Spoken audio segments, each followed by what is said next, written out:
Hello guys, આપણે પાછા રજકો વાઢવા નીતિકના પપ્પા વાઢે રહે ને આપણે એને જાય, કારણ કે હું રજકો નહીં વાઢતી, મને બીક લાગે રજકો વાઢતા એટલે. અને એના પપ્પા વાઢે, આપણે જોવા જઈએ કેવો રજકો વાઢે છે એ જોઈ લઈએ. રજકો વાઢતા બીક લાગે, રજકો વાઢતા બીક લાગે. આમાં નથી વેસી પડ્યા, વેસી નહીં પડ્યા, સાચી વાત. પણ આવા આવા કૂતરા પડ્યા છે, આવા કૂતરા. કૂતરા જાય બટકા જો કેવા કૂતરા છે. એટલે મને કૂતરાની બીક લાગે છે ને, એટલે હું નહીં વાઢતી. અને જો તમે જ્યાં મસ્ત અવતાર કરીને વાઢો. આ પેશિયલો વાઢે નહીં વરણાની પછી હોય. ના ના, વાઢવો પડે. હવે પાણી ની પાવડો રજકા હવે પીવરાઈ દેજો, આવું ના કરતો.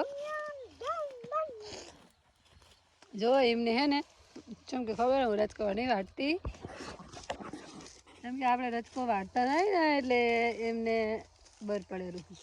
કારણ કે આપણે કૂતરાની બીક લાગે છે તો આપણે રજકો નહીં વાઢતા. એ વાઢે એટલું બરાબર છે. એમનો આભાર કહેવાય કે આપણે રજકો વાઢીને આપે છે, એટલે એમનો આભાર માનીએ. બરાબર. તો બધા મિત્રોને જય માતાજી. અને કોણ કોણ રજકો હજી કના કના ખેતર રજકો છે ને કોમેન્ટ કરજો.